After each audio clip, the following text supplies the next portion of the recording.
Bismillahirrahmanirrahim. Assalamualaikum warahmatullahi wabarakatuh. Alhamdulillahirabbil alamin. Wassalatu wassalamu ala asyrafil anbiya'i wal mursalin wa ala alihi wa sahbihi ajmain, amma ba'd. Bersyukur kita kepada Allah Subhanahu wa taala dengan limpah dan kurnianya. Alhamdulillah, pagi ini kita masih lagi dikejutkan untuk meneruskan amal ibadah kepada Allah Subhanahu wa taala.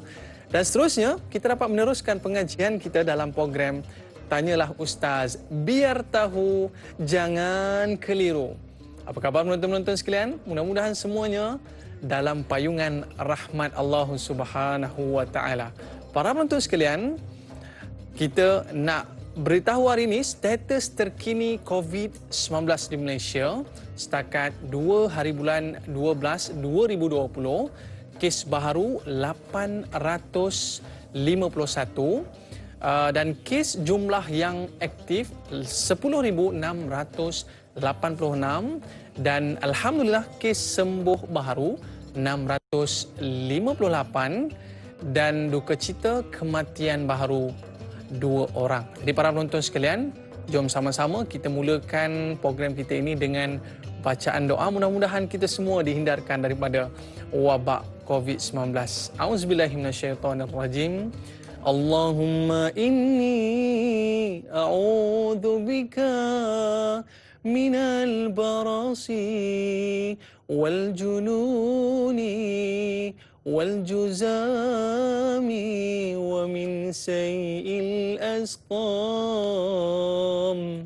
Bismillahilladzi la yadurru ma'asmihi syai'un fil ardi wala fis sama' wa huwa sami'un alim. Amin, amin, amin ya rabbal alamin. Para penonton yang dirahmati Allah SWT sekalian, hari ini kalau kita tengok di depan kita ni apa benda lah barang yang akan diceritakan kepada para penonton sekalian, sebab topik kita pada hari ini cukup menarik. Ambil anak-anak kita ya dan keluarga kita, jom sama-sama kita duduk di hadapan kaca TV kita, kerana hari ini kita nak bincangkan tentang topik sirah, iaitu berkaitan dengan seorang isteri solehah yang kita sebutkan sebagai Ummu Sulaim, wanita berakhlak mulia. Agak-agak siapa yang akan kupas topik ini? Tidak lain tidak bukan Al-Fadil Ustaz Muhammad Abdullah. Apa khabar Ustaz? Alhamdulillah. Ini para penonton ni suspend Ustaz ni. Barang apa pula yang Ustaz bawa hari ini ya? Kalau Ustaz Abdullah ni pastinya ada barang-barang yang unik akan dibawa bersama dengan kita. Baik. Tapi ini pun ada banyak yang akan kita ceritakan pada hari ini Ustaz. Jadi para penonton sekalian, terus setia bersama dengan kami dengan mengetahui apakah yang akan dikongsikan oleh Al-Fadhil Ustaz. Dan kepada para penonton yang ingin bersama dengan Al-Fadhil Ustaz untuk mengajukan soalan, boleh call kita di talian 1-800-881677 ataupun boleh ke Facebook kita Tanyalah Ustaz TV3. Jangan lupa tekan butang like dan share agar lebih ramai yang mendapat manfaat dalam pertemuan kita pada hari ini. Baik Al-Fadhil Ustaz. Hari ini seorang tokoh wanita, tokoh isteri, tokoh ibu yang kita rasakan boleh menjadikan satu ikon pada diri seorang wanita. Tanpa melengahkan masa Ustaz, saya serahkan untuk mukadimah kita pada hari ini. Dipersilakan. Bismillahirrahmanirrahim. Assalamualaikum warahmatullahi wabarakatuh. Alhamdulillah wassalatu wassalamu ala Rasulillah wa ala alihi wasahbihi wa man tabi'ahu wa man nasarahu wa wala. Dirahmati Allah dan yang iman, seterusnya kepada seluruh ibu-ibu, akak-akak, ayah-ayah sedang penonton yang saya sayangi dan saya doakan dengan kebaikan sekalian. Pertama, syukur kepada Allah Subhanahu wa taala dengan limpahan kurnia dan rahmatnya pada pagi yang berbahagia ni, kita sulamkan pagi dengan sedikit majlis ilmu dan kita kenal orang-orang yang ada di sekeliling Nabi SAW supaya kita dapat mengambil iktibar dan mengambil pengajaran daripada akhlaknya, daripada sikapnya, perangainya dan sebagainya sebagai contoh dalam kehidupan kita. Kerana dalam hadis Nabi SAW menyatakan bahawa ashabika nujum bi ayhi muqtadaitum ihtadaitum. Sahabat-sahabat aku ibarat bintang-bintang di langit. Mana-mana satu yang kamu ingin mengambil petunjuk dan pengajaran, kamu akan diberi petunjuk.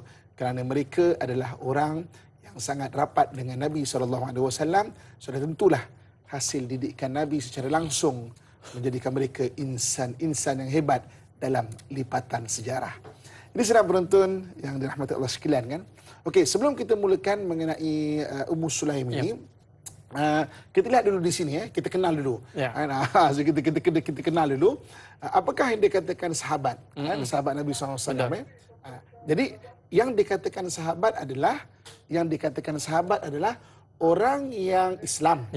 Sempat bertemu dengan Nabi SAW dan meninggal dalam keadaan Islam. So itu dikatakan sahabat Nabi SAW. Dan sahabat Nabi SAW ini kelebihannya adalah sehingga disebut oleh maknanya Al-Quran sebagai radhiyallahu anhum wa radu'an. Memang dia sangat mencintai dan meredai Allah, dan Allah juga meredai mereka. Okay, jadi apabila kita cerita mengenai sahabat ni dia ada dua jenis dia. Satu yang kita panggil sebagai muhajirin. Okay. Sahabat-sahabat muhajirin ni adalah sahabat-sahabat yang berhijrah. Mereka asal daripada Mekah, yang berhijrah daripada Mekah pergi ke Madinah bersama dengan Nabi SAW. Kemudian kita ada sahabat Ansar, kita panggil. Ansar ni maknanya orang yang berada di Madinah, kan, yang membantu. Ansar ni membantu dan juga menyokong Nabi SAW. Jadi muhajirin dan Ansar. Ini yang pernah satu ketika mereka ketika Nabi SAW sampai ke Madinah, dan mereka sama-sama membuat Masjid An-Nabawi. Kan? Jadi maknanya dan mereka sama-sama melaungkan satu bait qasidah yang cukup cantik. Allahumma la isha illa ishul akhirah. Mereka kata, ya Allah, tidak ada kehidupan melainkan hidup di akhirat ya Allah. Maka ketika Nabi mulai ini, Nabi mendoakan mereka semua. Nabi kata apa? Faghfiril ansar wal muhajirah. Ya Allah, ampunkanlah Ansar dan juga orang-orang muhajirin ini. Okay, so maksudnya sahabat ni dia ada muhajirin dan juga sahabat Ansar.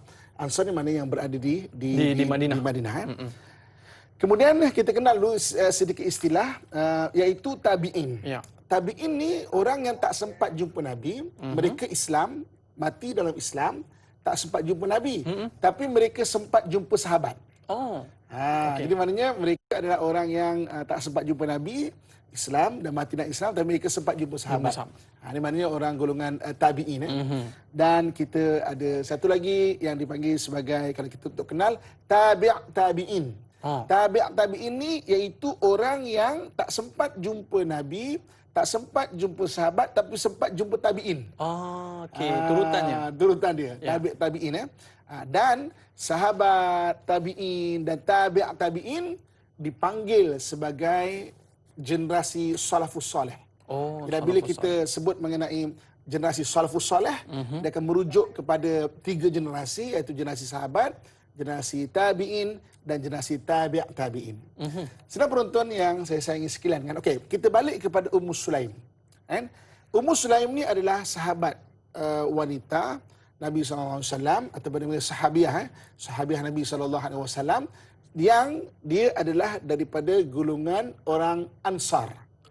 Dia adalah golongan orang Ansar, iaitu orang yang di Madinah. Di Madinah.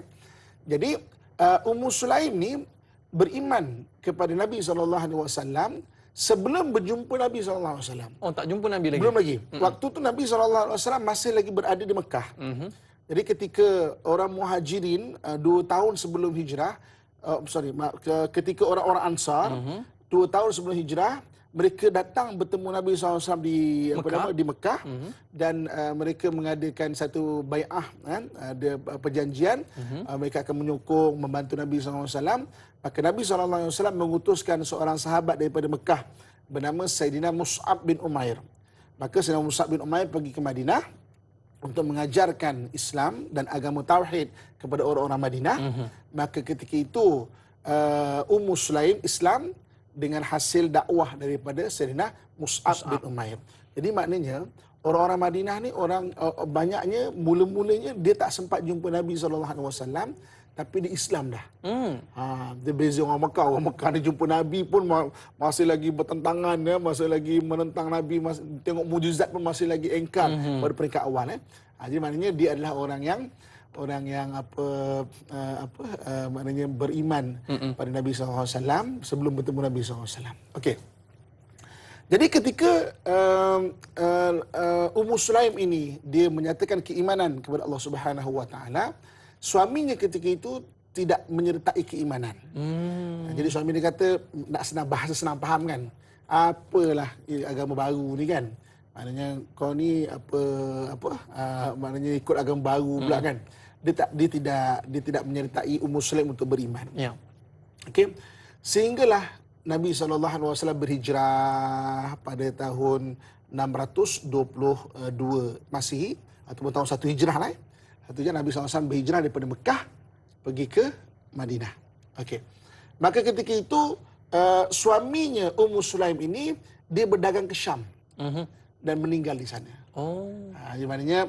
Jadi ketika Nabi SAW berhijrah daripada Mekah ke Madinah, maka suami Ummu Sulaim ini dia berdagang ke Syam dan meninggal di sana. Okey. Maka ketika sampai di Madinah, orang-orang Madinah menyambut Nabi SAW dalam keadaan sangat gembira. Terkenal bait-bait syair yang mereka ucapkan, yang sampai sekarang kita juga mengucapkannya. Tala'al badru alaina min saniyatil wada'. Sambung. Wajaba syukru alaina mada'a lillahi da. Itulah bait-bait perkataan yang diucapkan oleh penduduk Madinah, kan? Termasuk Ummu Sulaim. Maksudnya, syukurnya telah datang, terbit kepada kami bulan purnama daripada Thaniyatil Wada', kan? Mana syukur sangat mereka. Maka Ummu Sulaim waktu tu suaminya baru meninggal, maknanya dalam keadaan yang agak susah lah dia, kan? Jadi ketika sahabat-sahabat lain daripada golongan Ansar banyak membantu sahabat-sahabat lain daripada golongan Muhajirin. Maka ketika itu Ummu Sulaim datang pada Nabi SAW, dia tak ada apa-apa nak bagi waktu tu, kan? Tak ada apa-apa nak bagi. Maka apa yang Ummu Sulaim datang jumpa Nabi, offerkan Nabi, dia kata, ya Rasulullah, wahai Rasulullah, hadza Unais. Dia ada satu orang anak namanya Anas.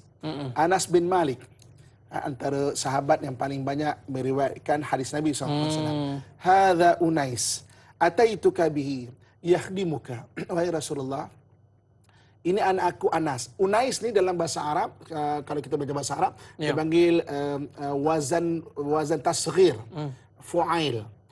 Anas, Unais ni maknanya ini Anas kecil. Maknanya jadi Unais, anak kecil. Macam contoh macam bahrun laut. Tasik buhairah. Sebab besar, kecil daripada laut. Laut kecil kan, maknanya tasik. Hasan, Husain, Little Hasan. Okey. Jadi, ya Rasulullah, hadza Unais, ataituka bi yakhdimuka. Wahai Rasulullah, aku tak ada apa-apa nak bagi. Ini ada anak aku namanya ada namanya Anas kecil lagi anak Rasulullah. Datang nak aku jadikan dia, aku serahkan pada engkau untuk berkhidmat kepada engkau wahai Rasulullah. Fad'ullahu lahu, maka doakanlah dia. Wa kana Nabi SAW, dan Nabi SAW mendoakan Anas bin Malik ini, Allahumma akthir malahu wa waladahu. Ya Allah, banyakkanlah, pegang Anas Malik, banyakkanlah hartanya dan banyakkanlah anaknya, kan? Kata Anas bin Malik, qala Anas bin Malik, fallahi inna mali lakathir wa inna waladi wa waladi la ta'aduna ala nahwal yawm al-mi'ah. Maka Anas bin Malik menyatakan bahawa doa daripada Nabi SAW ini sehinggakan aku punya harta memang melimpah-limpah banyak, dan juga anak aku ramai dan menyenangkan aku. Jadi mana doa daripada Nabi SAW. Dan Anas bin Malik menjadi khidmat kepada Nabi SAW selama 10 tahun. Iaitu bermula daripada hijrah sampailah kewafatan baginda Nabi SAW, 10 tahun selepas itu, iaitu pada tahun 10 Hijrah. Jadi ini bagaimana permulaannya, kan? Ummu Sulaim ataupun dalam hadis Nabi SAW menggelarnya sebagai Rumaisa binti Milham. Kenapa Nabi SAW menggelarkannya sebagai Rumaisa, iaitu perempuan yang mempunyai jati diri yang hebat. Okey, dan Nabi SAW pernah menyatakan dalam hadis baginda SAW, iaitu ketika Nabi SAW berhijrah. Ya. Waktu tu ketika Nabi SAW Isra dan Mi'raj. Isra dan Mi'raj itu maknanya sebelum Nabi berhijrah lagi. Isra Mi'raj tu waktu Nabi kat Mekah lagi. Betul. Nabi tak jumpa lagi Rumaisa. Nabi tak jumpa lagi Ummu Sulaim ini. Tapi apa kata Nabi SAW? Dakhaltul jannah. Aku masuk ke dalam syurga. Sebab dari Isra Mi'raj Nabi dibawa untuk melawat syurga. Fasami'tu khashfatan baina yadayhi fa idza Rumaisa binti Milham. Maknanya aku mendengar ada suara di hadapanku, dan suara itu adalah Rumaisa binti Milham. Maknanya sebab itu dia juga digelar sebagai wanita yang dijanjikan oleh Nabi SAW, al-mubasysyirah bil jannah. Maknanya orang yang dijanjikan oleh Allah Subhanahu wa taala dengan syurga. Jadi kakak tuan-tuan muslimin dan muslimat dan rahmati Allah sekalian, itu permulaan kepada kisah Ummu Sulaim ataupun Rumaisa ini. Baik, Ustaz. Kita nak tahu lebih lanjut tentang Rumaisa ni, satu wanita yang kita nak contohi. Para penonton sekalian, setia bersama dengan kami kembali selepas ini.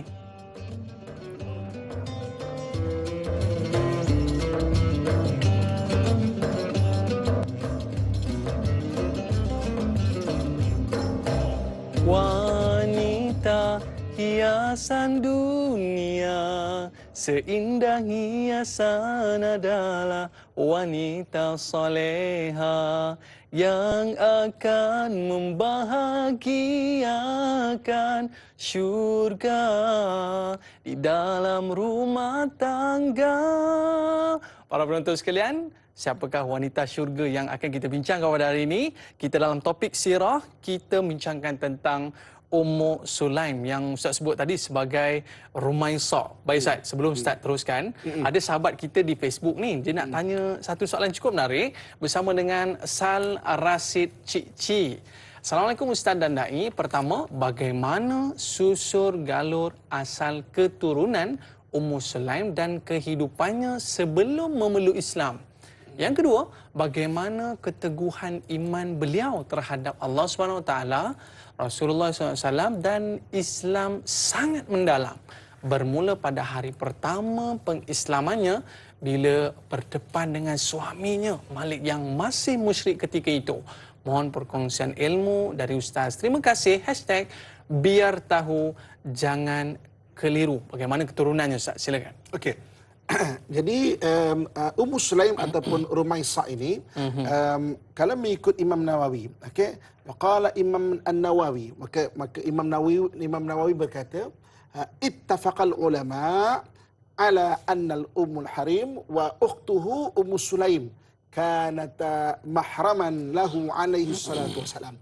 Bahawa Ummu Sulaim dan juga kakaknya, iaitu Ummul Harim, merupakan mahram Nabi SAW. Walakin ikhtalafa ulama. Tetapi berbeza pendapat ulama bagaimana sampai mereka tu disebut sebagai mahram Nabi SAW. Sebab kalau kita tengok dalam sejarah, Nabi SAW memang menyayangi Ummul Harim dan keluarganya, dan juga Ummu Sulaim memang macam keluarganya. Sampai Anas bin Malik, anak Ummul Harim ini, selalu kata Rasulullah SAW akan menyapa, Rasulullah SAW mengajar, maknanya sembahyang kepada mereka, kan? Kadang-kadang Rasulullah bertanya khabar kepada mereka. Kalau Rasulullah lalu di rumah mereka, tanya khabar makan ada ke tak, apa ke tak. Kerana apa? Kerana mereka berdua adalah mahraman ala Rasulullah SAW. Mahram kepada Nabi SAW. Tapi ikhtilafal ulama. Ulama berkhilaf bagaimanakah berlaku mahram. Maknanya mahram kepada Nabi SAW, mana saudara Nabi SAW. Maka antaranya mengikut Abdul Al-Barra, Barra menyatakan bahawa Ummu Sulaim dan Ummul Harim merupakan makcik susuan Nabi SAW. Jadi maknanya ada satu orang ibu, orang dulu dia maknanya suka menyusukan apa orang lain. Jadi mana satu orang ibu ni dia menyusukan Ummu Harim dan juga Ummu Sulaim dan menyusukan mak Nabi SAW. Oh. Jadi maknanya dia adalah merupakan makcik susuan Nabi SAW. Ada kaitan susuan. Ada susuan. Sebab tu kalau kita lihat, kita hari ini bincang mengenai adiknya iaitu Ummu Sulaim. Ummu Harim juga ada kisahnya. Bagaimana Ummu Harim ataupun kakaknya Ummu Sulaim ni, maknanya dia memang kalau Nabi SAW merasa sedih, sebagai manusia kan sedih. Kadang-kadang orang kata dia, Nabi akan pergi ke rumah Ummu Harim. Maknanya macam seolah-olah kita kalau ada masalah kita pergi rumah mak kita lah. Mengadu lah. Maknanya tengok muka mak pun tak cakap apa pun lapang rasanya. Jadi maknanya begitu. Maknanya rapatnya mereka. Tetapi ada pandangan ulama yang lain mengatakan bahawa mereka bukan saudara mahram rada'ah, mahram kerana susuan ini. Tapi memang makcik sungguh. Makcik sungguh kerana Abdul Muttalib maknanya datuk Nabi SAW, belah ibunya berasal daripada Madinah. Belah ibunya. Maknanya ada sangkut paut. Maknanya memang makcik sungguh. Maknanya adik-beradik Abdullah daripada emak yang lain. Jadi itu beberapa pandangan ulama. Jadi kalau nak sebut mengenai bagaimana Ummu Harim kehidupannya sebelum Islam, dia ada perkaitan sendiri. Paling kurang waqala An-Nawawi, kata Imam An-Nawawi bahawa ittafaqal ulama dia mahram Nabi sallallahu alaihi wasallam. Maknanya semua berpakat bahawa mereka adalah saudara Nabi sallallahu alaihi wasallam. Sebab tu kalau kita tengok Anas bin Malik banyak menceritakan riwayat mereka bagaimana rapatnya Nabi SAW dan keluarga mereka ini. Dan apabila soalan yang kedua mengenai bagaimana teguhnya iman ya. Ketika Islamnya Ummu Sulaim ini dan berhadapan dengan suaminya yang bukan Islam. Jadi dia menyeru suami dia kan, maknanya marilah kita sama-sama memeluk agama Islam ini. Tapi suaminya ketika itu iaitu Malik Ad-Nadar tak nak Islam. Jadi apa yang Ummu Harim buat yang menariknya, dia menjaga dan membawa anak-anaknya. Tak apalah kalau abang tak nak Islam, anak-anak biar saya didik. Jadi dia yang didik anak dia, iaitu Anas bin Malik, suatu orang perawi hadis yang terkenal, dan juga Sayyidina Al-Barra, juga satu orang yang terkenal di dalam Islam.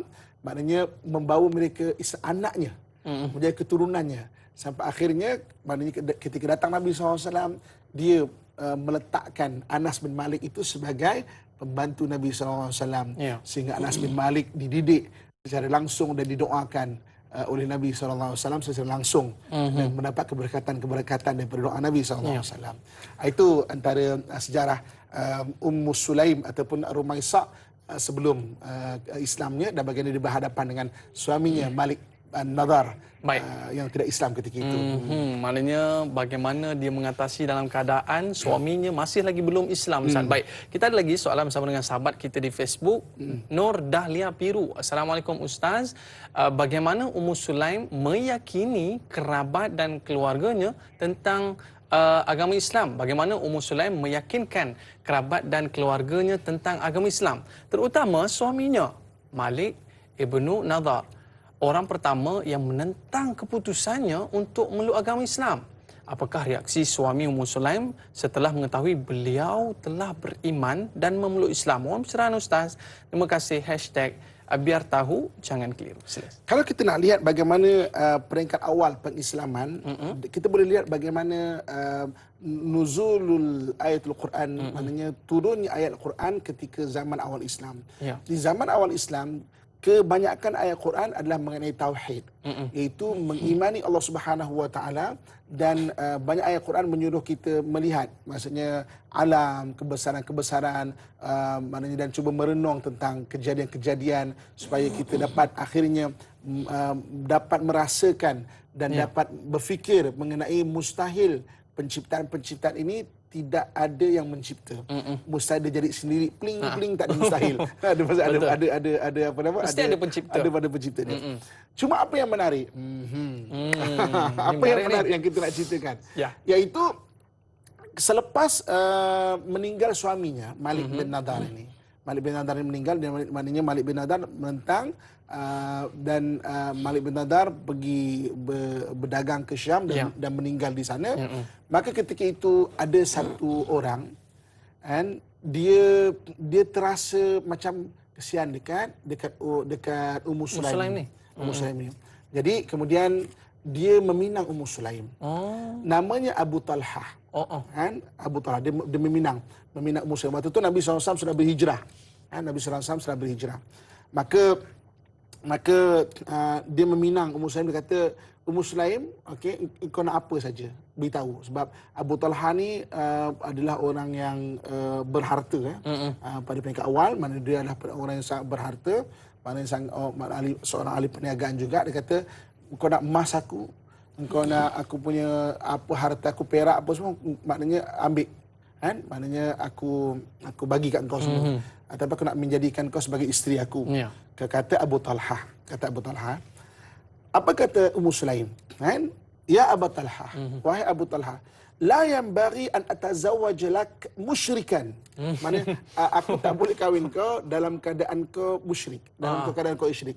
Maknanya kau musyrik, aku tak boleh kahwin dengan kau. Ya Abu Talhah, inni ushiduka ya Abu Talhah wa ushidullah wa rasulah annaka idza aslam raditu bika zawjan min ghairi dhahabin wala fiddah. Subhanallah. Dia kata, aku bersumpah depan Allah Subhanahu wa taala, aku menyaksikan Abu Talhah, kalau andai kata annaka idza aslam, kalau engkau Islam Abu Talhah, raditu bika zawjan, aku akan setuju engkau untuk menjadi suamiku, min ghairi dhahabin wala fiddah. Maknanya tanpa apa-apa pun, aku tak nak pun harta kau, emas ke perak kau tak nak. Untuk kau Islam je Abu Talhah. Besarnya nilai itu saya. Besarnya nilai Islam. Sebab tu mengikut tabi'in maknanya tadi kita sebut maknanya sahabat. Apabila tabi'in, para tabi'in ni, maknanya komen kisah ini, mereka kata apa? Ma'aghla, tidak ada yang paling mahal, dan ma'aghla wa ajmal, tidak ada yang paling mahal dan paling indah illa mahari Ummu Sulaim, melainkan mahar Ummu Sulaim. Kisah ini dia kata apa? Dia kata annaka idza aslam raditu bika zawjan min ghairi dhahabin wala fiddah. Aku maknanya tak boleh challenge lah. Emas ke apa tak nak. Kau Islam je Abu Talhah. Maka Abu Talhah kata, macam mana aku nak Islam? Islam tu macam mana Islam? Macam mana Islam? Okey, aku nak Islam kan. Macam mana Islam? Kan? Antashhadu an la ilaha illallah wa tashhadu anna Muhammadar Rasulullah. Maka Abu Talhah terbuka hatinya, dan akhirnya Abu Talhah mengucapkan asyhadu an la ilaha illallah wa asyhadu anna Muhammadar Rasulullah. Allah. Dengan perkahwinan dengan maknanya untuk Islam itu, untuk Islam. Maka keesokan paginya Abu Talhah mencari Nabi SAW. Aku dah bersyahadah ni, tapi tak jumpa lagi Muhammad ni. Betul. Aku tak bersyahadah ni, tapi aku tak jumpa lagi Muhammad. Falamma ra'ahu Nabi SAW. Maka ketika Nabi SAW melihat Abu Talhah ini, maka apa kata Nabi SAW? Waktu itu Nabi SAW berada di kalangan para sahabat. Ja'akum Abu Talhah ghurratan fi ainayhi Islam. Ghurratan fi ainil Islam. Maknanya kau tengok kan, Abu Talhah, kata Nabi SAW. Kau tengok Abu Talhah. Nabi semua tak tahu kisah Abu Talhah. Abu Talhah ni orang yang maknanya berharta ketika itu, kemudian orang yang agak berkedudukan di Madinah, dan juga dia adalah orang yang juga pahlawan sifat dia. Sebab itu nanti kita akan cerita kejap lagi bagaimana Abu Talhah ni dia adalah macam pengiring Nabi SAW idza kharaja min Madinah wa idza adkhala al-Madinah. Maknanya ketika Nabi keluar dari Madinah dan masuk Abu Talhah akan menjadi harithan Nabi SAW. Dia akan menjadi bodyguard, pengawal Nabi SAW.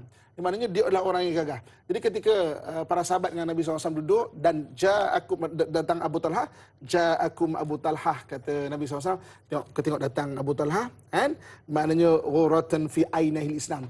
Kau nampak, aku nampak cahaya Islam di matanya. Subhanallah. Raut matanya nampak Islam. Maka ketika bertemu Nabi SAW, dia kata, wahai Rasulullah, aku telah menyaksikan asyhadu an la ilaha illallah wa asyhadu anna Muhammadar Rasulullah, maknanya aku telah menyaksikan bahawa tiada Tuhan melainkan Allah dan Muhammad itu pesuruh Allah. Lepas tu Thabit bin Aslam, seorang tabi'in tadi, maka dia kata yang disebut mengulas mana kisah bagaimana Islamnya Abu Talhah, dan ketika dia cuba meminang Ummu Sulaim dengan harta yang dia ada, kan, dia kata sebenarnya harta yang ada, emas ke perak atau apa pun, sebenarnya yang paling mahal adalah nilai keislaman dan keimanan seseorang itu. Oh, ini satu benda yang kita nak kena pegang. Bahawa Islam itu tak ada tolok bandingnya. Ya. Mahal harganya. Baik, kita ada memanggil talian, Zat. Baik, Boleh? boleh. Assalamualaikum. Siapa di talian? Salam.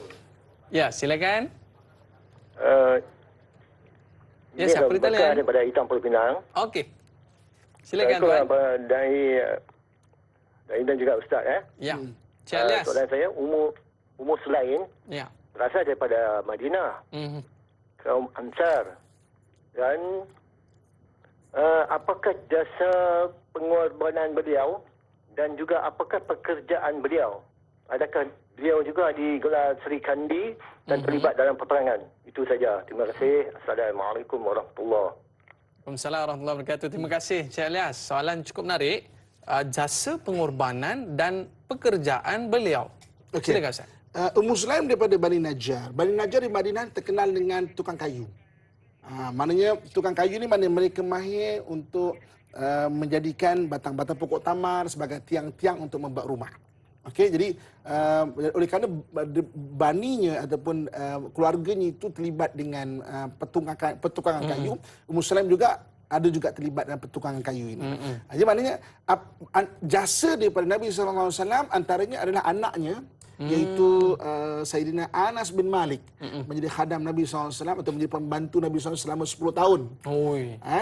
Sedangkan suaminya iaitu Abu Talhah menjadi haris Nabi SAW, penjaga ataupun guard Nabi SAW. So, badan dia adalah badan yang maknanya tegap lah, mana tegap kan. Barang yang cukup berharga dijadikan taruhan. Subhanallah. Jadi maksudnya ni apa, dan Ummu Sulaim ni terkenal, dia beza dengan kakaknya Ummu Harim. Okey, insya-Allah nanti satu hari kita bincang pasal Ummu Harim, juga satu kisah yang sangat menarik. Kakaknya Ummu Harim wataknya macam mak-mak. Macam mak-mak.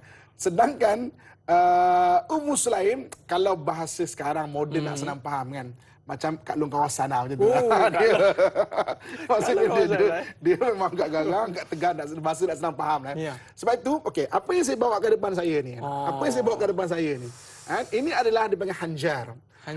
Ini adalah benda yang selalu dipakai oleh Ummu Harim yang sentiasa berada di pinggang dia. Okey. Biasanya hanjar ini ataupun kalau kita ni keris lah. Orang Arab punya keris kan. Maksudnya hanjar ni adalah satu pisau, dia bengkok tau. Hanjar ni dia bengkok, kalau kita tengok di sini, dia bengkok sini lah. Kan? Dia bengkok sini. So, Macam sabit je tak? Macam sabit atau kerambit lah, kalau Melayu kita kerambit kan. Biasanya memang dibawa untuk pertahankan diri. Kalau pedang tu memang perang sungguh-sungguh. Ini memang kalau apa-apa hal. Jadi Ummu Sulaim ni adalah orang yang selalu bawa sampai dalam perang Uhud. Dalam peperangan Uhud dalam peperangan Uhud, Abu Talhah kata, ni bahasa nak senang faham kan. Pening aku. Apa nama Ummu Sulaim ni nak ikut perang. Ummu Sulaim sentiasa mengikut perang bersama Nabi SAW. Sehingga dalam peperangan Uhud dia ada, dalam peperangan Khaybar. Peperangan Khaybar pun dia ada, maksudnya dia adalah bersama Nabi SAW dalam banyak peperangan. Ni betul-betul Kak Long ni. Betul kata. Dan dia bawa benda ni. Dan Nabi SAW kata, Ummu Sulaim, mana makcik dia kan? Ya Ummu Sulaim, kenapa bawa ni? Orang perempuan mana bawa macam ni kan? Macam orang lelaki masa bawa orang perempuan takkan nak bawa macam ni. Dia kata, Rasulullah tak apa. Dalam peperangan, kalau ada orang kafir nak dekat dengan aku, maknanya bahasa sekarang senang, cerah masa depan dia. Macam tu dah senang faham maknanya tahulah dia punya nasib lah. Macam tu kan. Jadi watak dia dengan kakak dia beza. Kakak dia Ummu Harim ataupun Ummu Haram berbeza dengan Ummu Sulaim. Ummu Harim ni macam mak-mak. Dia ni memang macam Kak Long lah ya. Macam Kak Long. Jadi dia menyertai banyak peperangan. Kan, walaupun orang perempuan punya peranan dalam peperangan Islam adalah dia duduk di belakang, rawat orang sakit, menyediakan bekalan-bekalan makanan. Betul. Tapi dia bersiap sedia juga, apa-apa hal dia akan ke depan. Ini adalah antara Ummu Sulaim. Dan nanti kita cerita lagi banyak kisah-kisah bagaimana dia suka masak. Dia macam kakak dia, Ummu Hanim juga, dia suka masak dan dia suka bagi makan pada orang. Subhanallah. Ini antara kebaikan dia. Nanti kita cerita kisah bagaimana satu ketika dia pernah jemput Nabi SAW datang. Dia kata, dia panggil anak dia, Anas, kita rumah kita ada makan ni. So jemput Nabi. Jadi Anas datang ke Nabi, wahai Rasulullah, mak jemput datang makan. Waktu tu Rasulullah dengan sahabat-sahabat sekalian. Oh ya ke? Jom, semua sahabat datang. Sudah. Dan bersama dengan Nabi SAW 90 sahabat. Baik Ustaz. 90 sahabat. Nak tahu apa jadi dengan lauk-lauk tu? Baik. Okay. Para penonton, nak tahu apa jadi dengan lauk-lauk tadi cukup ke tidak? Kita berehat seketika. Baik.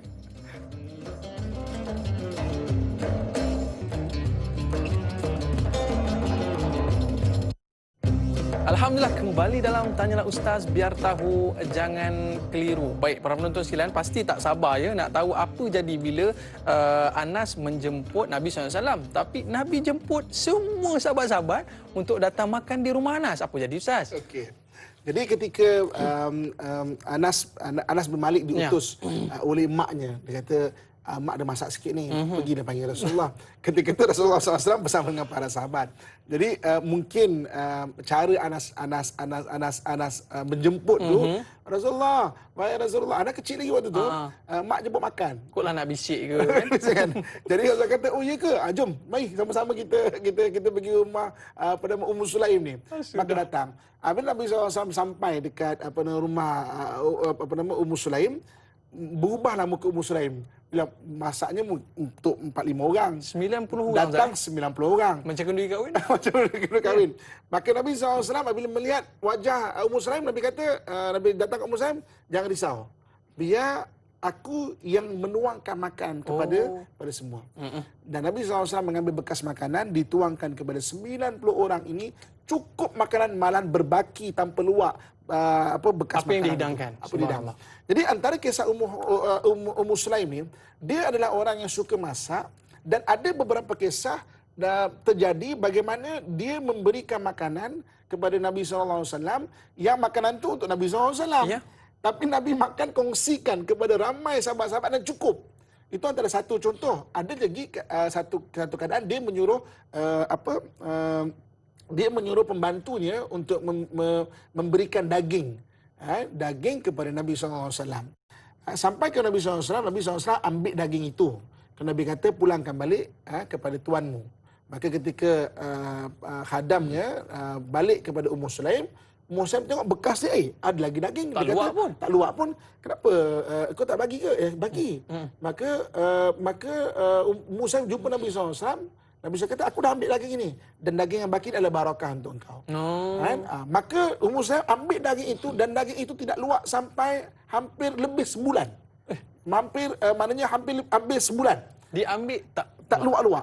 Jadi ada beberapa kisah mengenai pemberian makanan daripada Ummu Sulaim yang keberkatan ataupun mukjizat khas Nabi SAW yang makanan itu melimpah luah.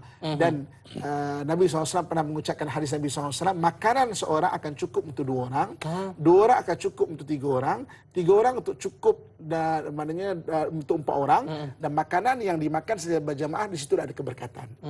So itu maknanya kena ajak orang makan lah. Maknanya ajak orang makan, belanja orang makan adalah antara sunnah Nabi SAW. Dan ada keberkatan di situ, cukup makanan itu. Jadi maknanya antara kisah-kisah dermawannya Ummu Sulaim dan kisah bagaimana mukjizat Nabi SAW kepada makanan yang dihadiahkan, dan makanan itu rupanya bercambah dan tidak luak rupanya. Ini sifat Ummu Sulaim. Macam kita Ustaz, patutlah makan satu pinggan tak cukup Ustaz, makan seorang-seorang. Makan seorang-seorang. Patut tak cukup. Aduh, baik Ustaz. Ada sahabat kita bertanyakan soalan yang ada kaitannya dengan cerita tadi. Kita bersama dengan Siti Nurbayah. Assalamualaikum Ustaz dan Dai. Ummu Sulaim adalah seorang yang dermawan. Beliau selalu membawa makanan kepada Rasulullah SAW. Adakah beliau juga memberi sedekah makanan kepada orang Islam yang lain? Baik. Yang kedua, Ummu Sulaim pernah menyertai Rasulullah SAW dalam perang Uhud dan ketika pada waktu itu dia sedang mengandung dan membawa sebuah tombak pendek yang diselitkan di pinggangnya. Apakah kegunaan tombak itu? Adakah beliau turut sama pergi berperang menentang musuh ketika ketika waktu mengandung itu? Mohon pencerahan Ustaz. Terima kasih. Baik, disilakan. Okey, soalan pertama, seperti mana kita tahu bahawa memang Ummu Sulaim ni dia suka masak. Kan? Dan banyak kisah dia memberikan makanan kepada Nabi SAW dan juga para sahabat daripada Muhajirin ataupun daripada Ansar. Itu memang dia punya kelebihan. Kelebihan. So maksudnya bagi kakak ibu-ibu yang suka masak, ada kelebihan di tangan kita pada sedekahkan makanan. Okey.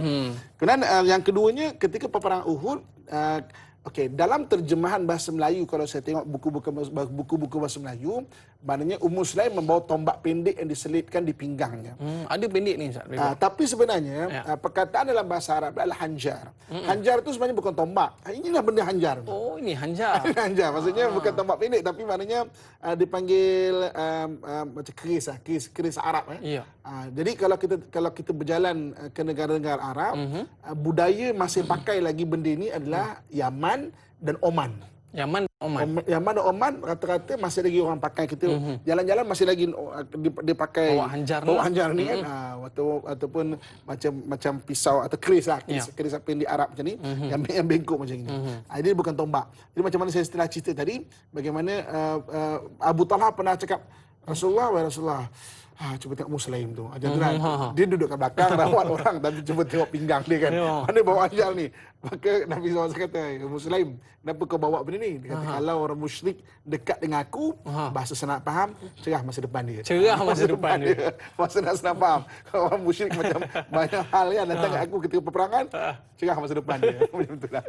Okay. Ini wanita hebat saya. Memang wanita hebat. Dia kisah dia banyak. Sebab apa? Anak dia duduk bersama Nabi SAW dan anaknya Sayyidina Anas bin Malik banyak merawikan kisah-kisah bagaimana pengalaman dia dan ibunya serta keluarganya bersama dengan Nabi SAW. Itu yang kita dapat tengok berbagai angle, berbagai sudut kisah-kisah maknanya Ummu Sulaim ini. Baik Ustaz. Okey, kita sambung lagi satu kisah yang menarik. Okey, jadi tadi kita telah kongsikan bagaimana dermawan dia dan bagaimana kisah Ummu Sulaim berkahwin dengan Abu Talha. Okey. Jadi hasil perkahwinan itu dia dikurniakan seorang anak. Kan? Diberi nama Abu Nuair. Dia diberi nama Abu Umair. Abu Umair. Macam saya sebut tadi, Omar.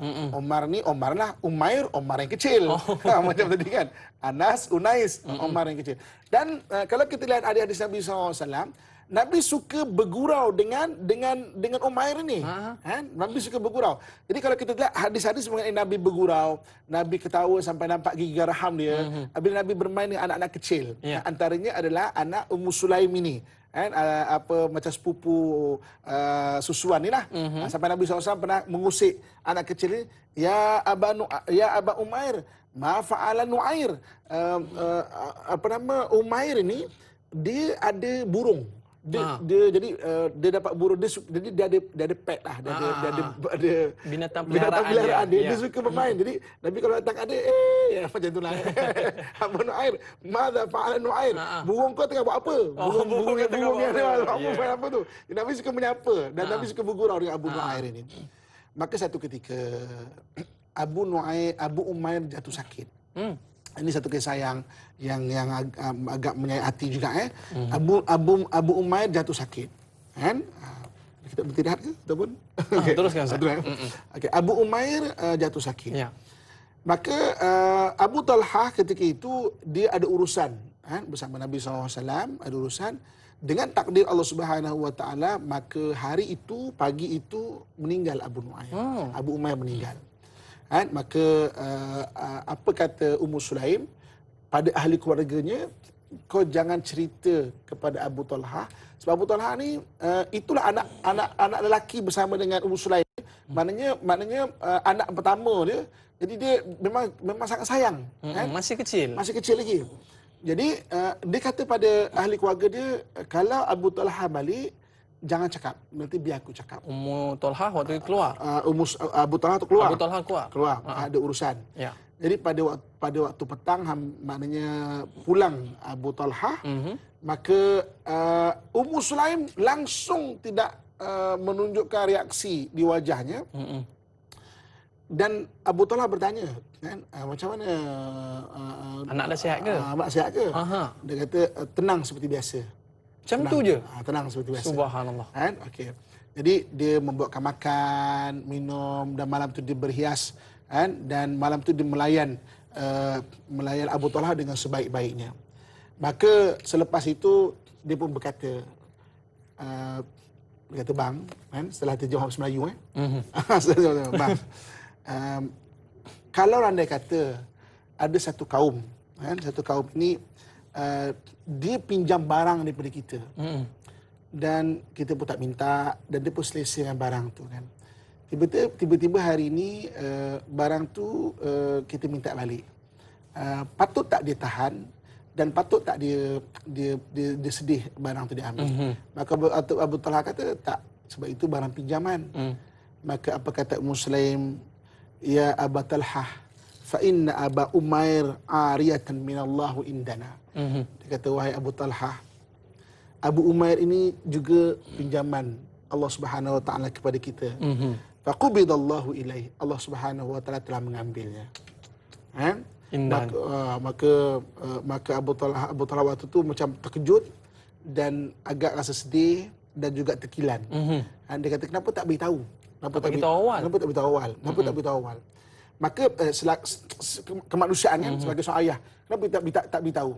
Maka pagi itu mereka menguruskan jenazah Abu Umair, dan ketika itu dia bertemu dengan Nabi SAW. Dia berkata, wahai Rasulullah, anak aku Abu Umair telah meninggal. Maka Rasulullah SAW tengok dia ni, tengok Abu Talha dan Ummu Sulaim, dan tengok Abu Talha yang dalam keadaan sedih. Apa kata Rasulullah SAW? Barakallahu lakuma fi ghabiri lailatukuma. Barakallahu lakuma fi ghabiri lailatukuma. Allah memberkati malam tadi. Kamu berdua, Allah memberkati malam kamu berdua. Merujuk kepada sabarnya mereka, dan merujuk kepada, maknanya, dan dengan layanan Ummu Sulaim kepada Abu Talha.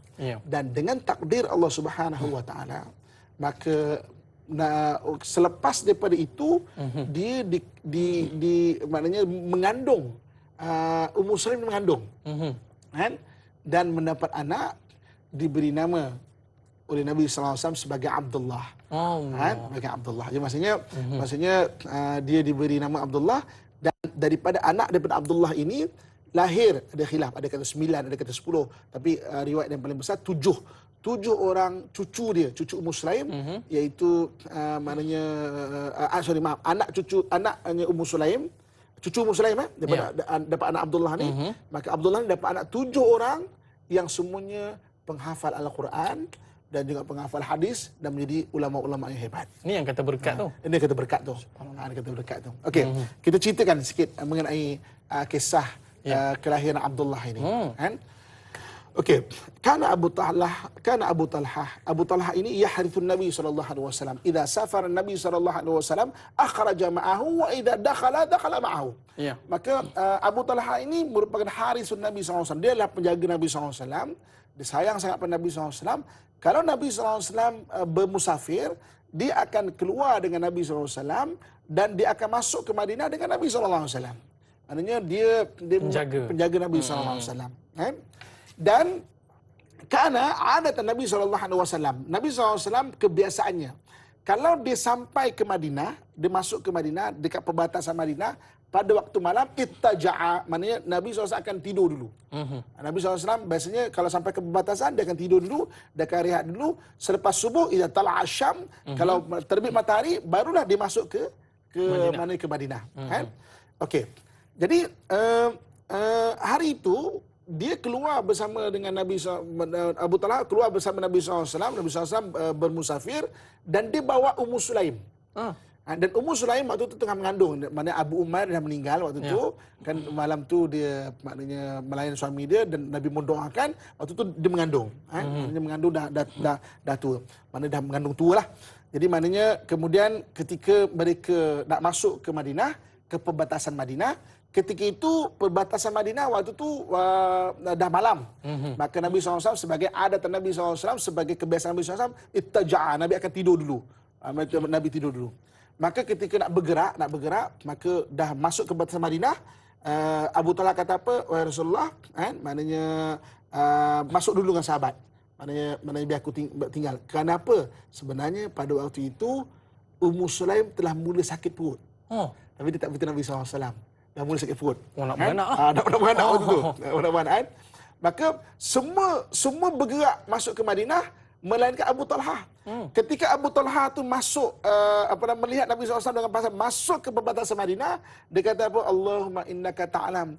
Ya Allah, kau tahu ya Allah. Allahumma innaka ta'lam, ya Allah, kau tahu bahawa anna dakhala Rasulullah sallallahu alaihi wasallam ila Madinah illa ana ma'ahu. Tidak pernah Nabi SAW masuk ke Madinah kecuali tanpa aku. Kan? Wala kharaja illa ana ma'ahu, dan tidak Nabi SAW keluar tu maknanya melainkan dengan aku. Tapi saksikan Tuhan, Nabi telah masuk selamat sampai ke Madinah. Sampai Madinah kan? Allahumma auzni khair, ya Allah, kurniakan kebaikan kepada aku. Subhanallah. Maka ketika itu Ummu Sulaim bersalin. Alhamdulillah. Bersalin Ummu Sulaim. Jadi maknanya dia menguruskan dengan baik, kan? Maknanya bersihkan bayi ini dan sebagainya. Maka dengan perlahan-lahan dia membawa isterinya Ummu Sulaim masuk ke Madinah. Okey. Sampai di Madinah. Masuk di Madinah, maka Nabi SAW tengok daripada kejauhan, maka Nabi terus berkata kepada Abu Talha, maknanya Ummu Sulaim dah bersalin ke? Maka Abu Talha kata, ya, tadi kat perbatasan. Rasul, aku minta maaf sangat. Biasanya aku akan masuk dengan kau dan keluar dengan kau. Tapi hari ni aku tak beritahu tadi, tak nak nyusahkan. Tapi isteri aku ni waktu tu dah sakit perut, maknanya aku saksikan kau dapat masuk dengan selamat. Maka alhamdulillah dah lega, maka aku uruskan isteri aku. Maka ketika itu Nabi SAW panggil anak ini dan Nabi mendoakan anak ini. Dan Nabi SAW kemudiannya mengambil ajwah, tamar, kan? Sebab tamar ni rataban janiyah, satu buah yang diberkati. Maka Nabi SAW mengunyahkan kepada mulutnya dan memberi makan kepada Abdullah ini. Ini bermulanya tahnik. Bila kita sebut mengenai tahnik, bagaimana Nabi SAW mentahnikkan Abdullah ini. Ini bermulanya. Bermulanya. Dan didoakan keberkatan. Kan? Maka yatalammadhaha. Maka Abdullah waktu tu, padahal dia baru lahir menyusu, maknanya dia dapat kurma ajwa ni. Macam tu, macam makan sungguh-sungguh makan. Maka apa kata Nabi SAW? Unzuru, mana kau tengok. Ila hubbul ansar li tamar. Sukanya orang Ansar dengan tamar ni. Tengok. Maka Nabi SAW tak tahu apa-apa lagi. Budak tak tahu apa. Maka Nabi SAW kata, tengok orang Ansar. Sukanya tamar. Tengok orang Ansar. Maka Nabi tahnikkan dan mendoakan. Dan di situlah bermulanya bagaimana sunnah untuk mentahnikkan bayi ketika lahir. Ada tahnikkan kita kalau ada anak dibawa kat sekalian cucu ke apa, pergi jumpa orang-orang alim, orang yang baik apa semua, minta ditahnikkan. Anak berapa umur dia tak kisahlah. Mana masih dalam keadaan bayi lagi baguslah. Kalau dah besar 10 tahun tu tak cukup, tapi sebiji tamar jari digigit dia. Jadi maknanya itu kisah bagaimana selepas meninggalnya Abu Umair, maka dikurniakan anak Abdullah, dan Nabi sendiri mentahnikkan anak itu dan mendoakan kebaikan anak itu, dan akhirnya Abdullah mendapat 7 orang anak yang semuanya penghafal Al-Quran dan juga menjadi alim, orang yang alim sangat. Maknanya hasil daripada doa Nabi SAW. Ini berkat doa Nabi SAW. Tapi saya tengok ada gambar tepi tu cantik lah Ustaz. Ustaz okey ke? Tapi sebelum kita nak terang tentang gambar ni, para penonton nak tahu tak apa cerita dia? Kita berehat seketika, kembali selepas ini.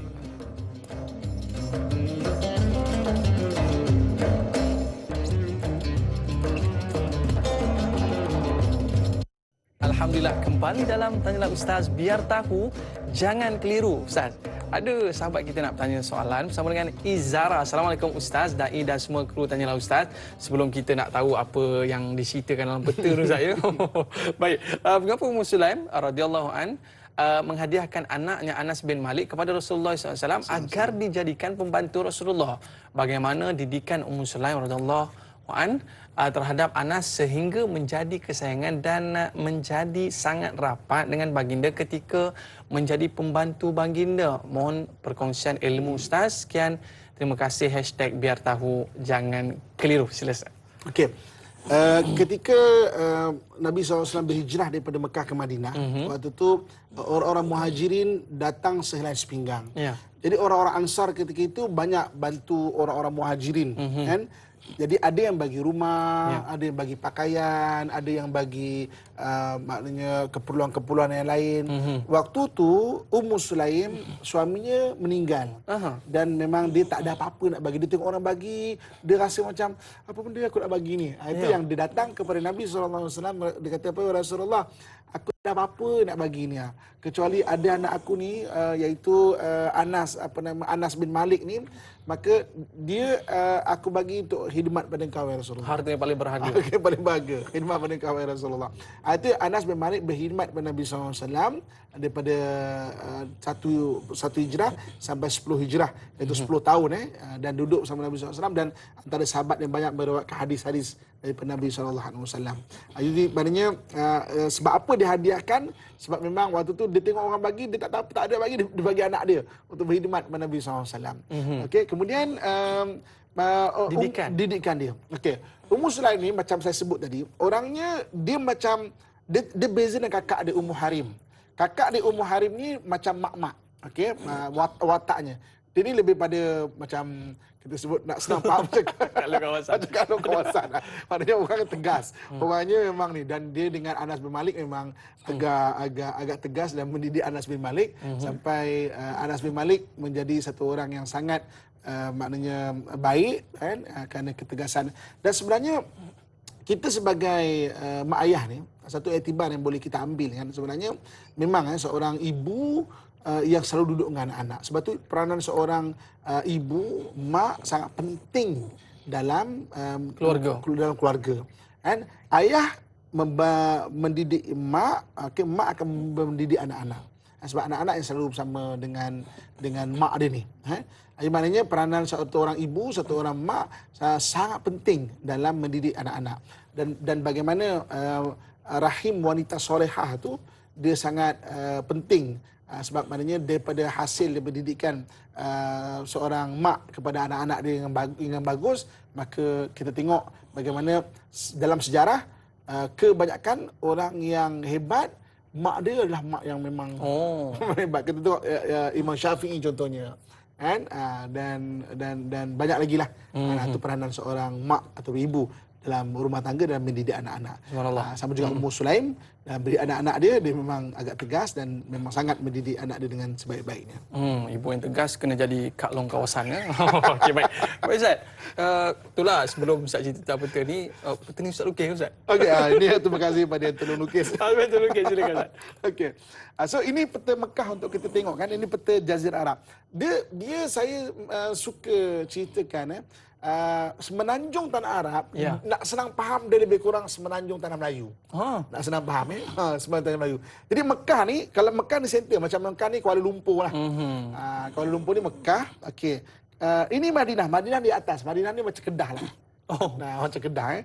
So jadi maknanya kalau Johor tu Yaman. Yaman mana selatan, bahagian selatan sekali kan, itu Johor. Jadi ini Jazirah Tanah Arab, nak senang faham, dia sama dengan lebih kurang macam semenanjung tanah Melayu. Semenanjung tanah Arab dengan semenanjung tanah Melayu, kedudukan dia. Tepi-tepi itu apa Ustaz? Negara apa? Yang ini Yaman, yang sana tu adalah Oman kalau sekarang. Oman kecil tu? Yang situ ni yang belah Bahrain, negara-negara kecil tu. Negara-negara kecil tu. Okey.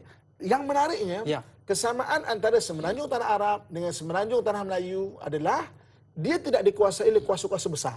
Contoh macam Genghis Khan. Genghis Khan ketika menguasai, nak bercita-cita menguasai timur dan barat, dia tak masuk ke semenanjung tanah Melayu. Genghis Khan. Sama juga Rom dan Parsi. Rom Parsi kuasa besar, dia tak masuk ke semenanjung tanah Arab. Ha. Di mana semenanjung tanah Arab ni dia tidak ada tidak ada Nak cakap dipengaruhi, apa, dipengaruhi. Maksudnya Ya. dia tak masuk benda tu. Okey. Sama dengan semenanjung tanah Melayu. Itu antara apa nama Persamaan. lah kan. Okey. Jadi maknanya okey di sini Madinah, di Madinah ni banyak berlaku peperangan. Okey. Badar alah kemari. Arah ke laut. Okey. Okey. So jadi sini ni kisah bagaimana ni laut. Ke laut. Okey. Nusantara kita sebelah sana. Ya. Nusantara kita sebelah sana. Ini kisah Tamim Ad-Dari yang bertemu Dajjal. Dia berlayar dari sini. Ini laut apa Ustaz?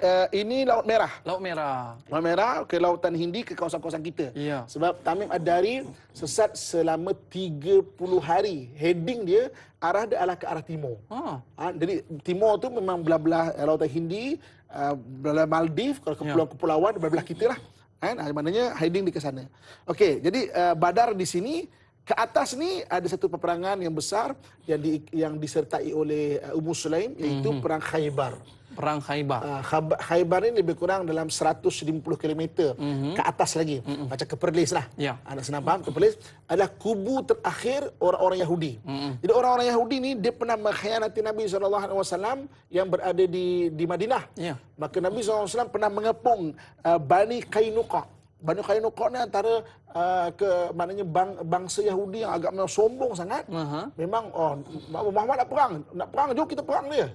Kan? Jadi rupanya Bani Qainuqa ni menyimpan satu rahsia. Dia menyimpan 3 bilah pedang daripada zaman Nabi Daud alaihissalam. Nabi Ibrahim alaihissalam, Nabi Daud, dan 2 pedang Nabi Daud alaihissalam. Ya. Jadi dia sebenarnya menyimpan pedang itu, dan pedang itu perlu diserahkan kepada Nabi akhir zaman. Pedang Al-Qul'a dengan pedang Al-Battar, dan mengikut sebagai ulama pedang Al-Battar ni yang akan digunakan oleh Nabi Isa alaihissalam untuk membunuh Dajjal. Wallahu alam. Di maknanya Qainuqa. Jadi ketika Bani Qainuqa ni dikalahkan, maka mereka pergi ke Khaybar.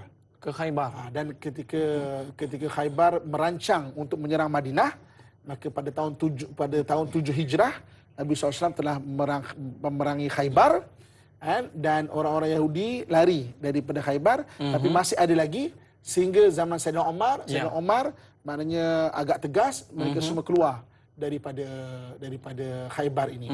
Ada tu perkataan yang sangat terkenal.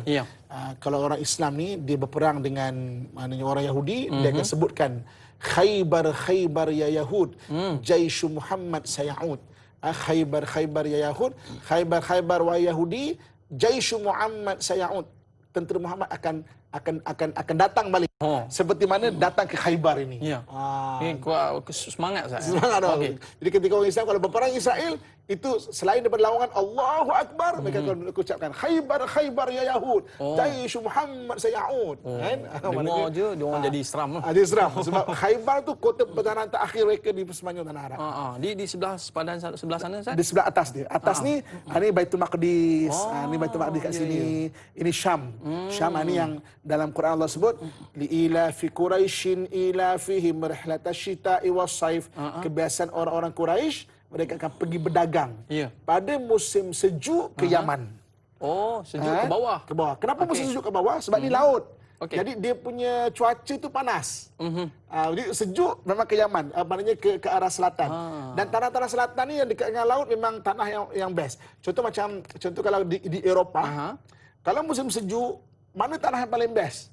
Di tanah paling selatan, iaitu tanah Andalusia. Sebab tu kota Andalusia, kota yang menjadi rebutan sejak dulu lagi. Sampai akhirnya tumbang ke tangan orang Nasrani pada 1492. Masih di mana tanah selatan. Jadi orang Quraisy kebiasaan mereka musim sejuk pergi ke Yaman. Sebab apa pergi ke Yaman? Sebab tanah Yaman panas. Musim sejuk ramai. Musim sejuk, mereka ke Yaman. Mereka berdagang. Musim panas pergi ke arah utara, ke arah Syam. Berdagang ke arah Syam. Sebab apa ke utara pada musim panas? Sebab utara sejuk. Bagi utara kan sejuk. Tanah-tanah Syam musim panas pun sedap. Dingin. Angin dia tak macam Jazirah Arab. Jazirah Arab ni kalau musim panas, kita biasa pergi Mekah Madinah kan. Anginnya macam duduk oven. Angin pun panas. Itu baru angin saya. Itu baru angin. Itu tak kira hilang slipper lagi. Tak kira hilang selipar. Ya. Balik hotel kaki ayam. Oh. Sebab tu kenapa musim sejuk mereka pergi ke utara, musim panas mereka pergi ke musim sejuk mereka pergi ke Yaman. Musim panas mereka pergi ke Syam, ke Ya. atas. Dan Ummu Sulaim terlibat dengan banyak peperangan Khaybar. Khaybar pun terlibat dan beberapa peperangan bersama Nabi SAW. Sebab dia inilah biasa ada di pinggang dia. Tapi bukan yang ini. Ini maknanya yang barulah. Dia akan sentiasa bawa khanjar. Ada orang Melayu kita terjemahkan sebagai tombak pendek, tapi tak, sebenarnya khanjar ni macam keris lah. Orang Melayu kita macam keris lah. Baik Ustaz, dalam perkara yang Ustaz sebutkan ni, kita dapat tahu bahawa Ummu Sulaim ni seorang yang betul tegas dengan pendirian, seorang yang berani dan juga dermawan dan kita nampak di sini seorang yang sangat penyabar. Dan yang paling sweet sekali Ustaz, dia seorang isteri yang melayan suaminya. Sedikit mungkin Ustaz boleh kongsikan. Okey, ibu-ibu, kakak, tuan-tuan muslimin muslimat rahmatullah sekalian kan. Jadi Ummu Sulaim ni orang yang memang sangat menjaga hubungan dengan suami dia, keluarga dia, walaupun dia macam Kak Long kawasan. Itu bahasa senang faham, bukan macam tu tau. Bahasa senang faham dia, tapi dia orang yang sweet, orang romantik. Dia orang yang suka masak. Dia suka orang yang maknanya suka meraihkan orang, suka bagi makan. Itu macam antara sifat-sifatnya. Dan memang Abu Talha ni dengan dia memang rapat sentiasa. Sebab itu Abu Talha banyak kisah-kisah Abu Talha bersama dengan Ummu Sulaim sampai kepada akhir hayat dia. Sampai Nabi SAW pernah mendoakan mereka sebagai orang Ansar, Allah marhamul Ansar wa abnaul Ansar wa abnaul Ansar. Ya Allah, kau rahmatilah orang Ansar, anak orang Ansar, cucu orang Ansar. Mereka golongan sahabat dia orang Ansar, golongan tabi'in, golongan tabi'in. Sebab mereka berdua memang orang Ansar. Ya. Itu maknanya bagaimana sampai Nabi mendoakan mereka dalam keadaan demikian. Dan macam mana yang maknanya saya sebut di antara sahabiah atau sahabat perempuan yang dijamin syurga. Iaitu Nabi SAW sebelum bertemu dengan Rumaisah ataupun Ummu Sulaim ini sendiri telah menceritakan bagaimana ketika Nabi Isra Mi'raj dia mendengar suara Ummu Sulaim ini berada di syurga. Maknanya telah dijamin syurga, maknanya Ummu Sulaim ataupun Rumaisah ini. Itu yang menarik lah. Subhanallah, ini cukup menarik saya. Bila kita lihat seorang wanita ini dalam ketegasannya Ustaz, kalau kita tengoklah kakak-kakak polis ni kan kat luar nampak garang Ustaz. Tapi kat dekat rumah sweet juga. Baik Ustaz, sedikit mungkin saya nak tanya Ustaz tentang bagaimana yang kita boleh gambarkan betapa luluhnya hati seorang ibu dengan kematian seorang anak. Kalau kita dapat gambarkan bahawa pasti tangisan dan jeritan yang kita dapat dengar. Tapi bagaimana satu perasaan yang dapat dipupuk dalam jiwa seorang wanita ini agar tabah dengan ujian kematian anak. Okey. Ini kebiasaan orang Arab dulu. Orang Arab dulu kebiasaan dia. Dia ada dipanggil kalau berlaku meninggal ni, dia ada dipanggil sebagai meraung. Orang Melayu kita tak ada. Kan? Dulu zaman atuk-atuk ke apa yang zaman kita tak maknanya saya tak tahulah, tapi budaya orang Melayu kata-kata dia tak ada meraung, sedihlah, nangis tapi tak meraung. Meraung ni memang memekik-mekik ni, memukul-mukul badan ni, sampai meratapi dan meraung jenazah. Itu kebiasaan orang Arab dulu. Tapi dibetulkan oleh Nabi SAW sampai kita lihat Ummu Sulaim tidak demikian. Dia boleh sabar. Kenapa? Berdasarkan keimanan. Nabi SAW pernah menyatakan hadis Nabi SAW bahawa orang yang meninggal anaknya, ketika anak itu kecil, maka anaknya itu akan menantinya di syurga sebagai jaminan kepada ibu dan ayahnya jika ibu ayahnya itu mati dalam keadaan Islam. Jaminan. Maknanya dia menjamin, wahai Rasulullah, ini mak ayah aku, dia meninggal sebagai orang yang tidak berdosa, budak kecil, kan. Maka dia sebagai jaminan kepada mak ayah dia untuk ke syurga. Sebab itu maknanya dengan hadis ini boleh menukar satu keadaan bagaimana anak yang meninggal tu dia tidak ada ratapi. Malahan dia mendoakan dan dia menjaga keimanan dia, mudah-mudahan anak tu nanti akan menjamin dia untuk ke syurga, anak kecil ini. Ini antara benda yang menarik yang macam mana Nabi SAW menukar cara pemikiran, maknanya kita melihat kesedihan itu bagaimana. Kan? Sedih, semua manusia akan sedih. Tapi bagaimana kesedihan itu sebenarnya hanya salah satu rencam daripada kehidupan kita. Dan apabila kita sedih, kita kena balik kepada Allah Subhanahu Wa Taala. Contoh hari ini kan kita diuji dengan COVID dan sebagainya. Memang ramai orang diuji dengan kesedihan. Jadi maknanya balik kepada Allah Subhanahu Wa Taala dengan kita sentiasa bertawakal, minta kepada Allah Subhanahu Wa Taala kebaikan kepada kita tu. Ni ada abang kita nak tanya ni Ustaz di Facebook ya. Sebab kita cerita Ummu Sulaim ni orang perempuan kan. Assalamualaikum Ustaz. Ummu Sulaim adalah seorang wanita. Bolehkah saya mengambil inspirasi Ummu Sulaim yang berakhlak mulia supaya dipatenkan dalam kehidupan seorang lelaki seperti saya? Mohon pandangan Ustaz, silakan. Okey. Kita boleh tengok antara apa yang boleh kita ambil, walaupun dia orang perempuan, tapi dia adalah sahabat yang dapat didikan pada Nabi SAW. Okey, yang pertamanya apa? Yang pertamanya adalah sentiasa berpegang kuat kepada Allah Subhanahu Wa Taala dalam apa keadaan pun. Bergantung pada Allah Subhanahu Wa Taala. Jadi mana Ummu Sulaim diuji dengan kesedihan. Kan, diuji dengan maknanya suami pertama dia tu meninggal. Kan, dalam keadaan yang dia anak je meninggal. Dalam keadaan orang pinang dia yang orang tak Islam, maknanya kau Islam dulu. Aku menyaksikan bahawa kau akan terima lebih daripada apa harta kau apa semua itu dia kecil je, tapi Islam kau lebih besar lagi. Maknanya keimanan memang sangat penting. Sebab kan kita ni kalau hati kita ada iman, hati nak ada iman, maknanya Allah akan kurniakan ketenangan. Hati ni kalau banyak mengingat dunia dia akan rungsing. Kan? Tapi disuruh untuk kita mengingati Allah sentiasa. Dunia untuk diurus, bukan untuk dirungsingkan. Kan? Kita memang diuji dengan berbagai-bagai masalah. Daripada zaman dulu lagi, kita tengok sahabat-sahabat pun ada masalah-masalah mereka. Tapi dengan keimanan, hati tetap menjadi tenang. Baik. Itu yang disebut, ala bidzikrillahi tatma'innul qulub. Ingatlah dengan mengingati Allah, hati akan menjadi tenang. Baik, satu lagi Ustaz. Ketika mana dilanda ujian itu, kita pastinya rungsing. Tapi apa yang dilakukan oleh Ummu Sulaim adalah dua perkara, iaitu menyediakan makanan untuk suami dan melayan suami. Ini satu perkara yang cukup besar ni Ustaz. Ada sesuatu yang Ustaz boleh sampaikan? Okey. Jadi kesedihan ubat sedih ubat sedih kan. Sedih ni memanglah semua orang ada di ujian kesedihan dan sebagainya. Bezanya bagaimana kita menangani kesedihan. Okey, sebagai orang yang meninggal anak memang sedih, memang sedih. Tapi bagaimana Ummu Sulaim mendahulukan apa yang lebih besar lagi? Tanggungjawab dia. Tanggungjawab, melayan suami dan sebagainya. Dan sebab kefahaman pada agama tu menjadikan benda lain tu jadi kecil. Dan memang tengok bagaimana akhirnya Nabi mendoakan dia dapat anak, ganti anak Abdullah, yang anaknya cucunya itu 7 orang penghafal Al-Quran semua, menjadi orang yang hebat. Barakah.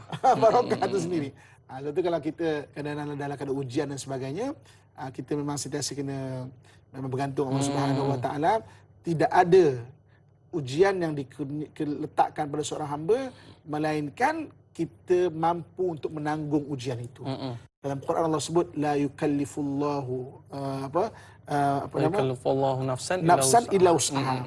Tidak ada satu bebanan yang diletakkan pada seorang itu illa wus'aha, melainkan dia mampu tanggung benda itu sebenarnya. Mungkin ada perkara yang tersirat di sebalik melayani suami dan memberi makan kepada suami. Baik Ustaz. Saya rasakan ni satu gambaran yang kita rasakan cukup hebat yang kita boleh ambil dalam diri seorang wanita yang mana cukup tabah, cukup hebat, cukup berani dan cukup lembut kepada suaminya. Baik Ustaz, kita dah tamat di TV3 dan kita sebab sebelah tu macam ada lagi. Gambar selak sikit Ustaz. Okey. Ini bagaimana satu kisah. Okey, baik Ustaz. Okey, baik Ustaz. Kita nak cerita selepas ni lah Ustaz. Lepas ni? Maknanya jangan lupa ke TV9 pula. Ke TV9. Kita dah tamat di TV3. Kita ke TV9. Kita kembali selepas ini. Setia bersama dengan kami.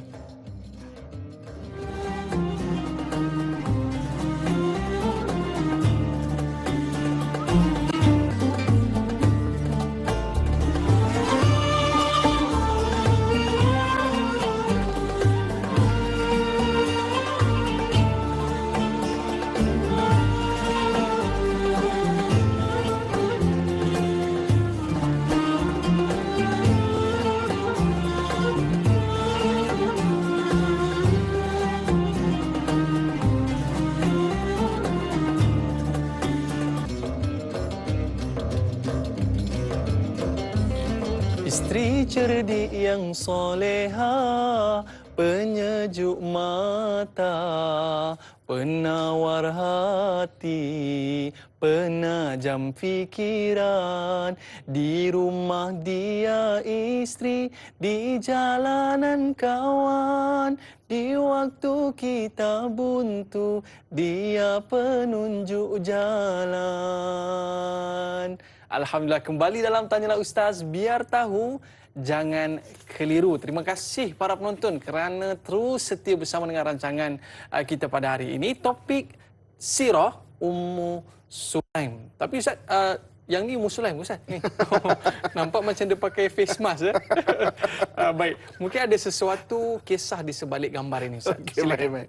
Okey, gambar ini adalah satu ilustrasi macam mana satu ketika berada di Madinah, ketika Nabi SAW ingin menunaikan haji, iaitu haji yang terakhir, haji wada, maka ketika Nabi SAW menghitung sahabat yang akan menyertai Nabi SAW, maka ketika itu Nabi kemudian melihat, kenapa Ummu Sulaim tak ada?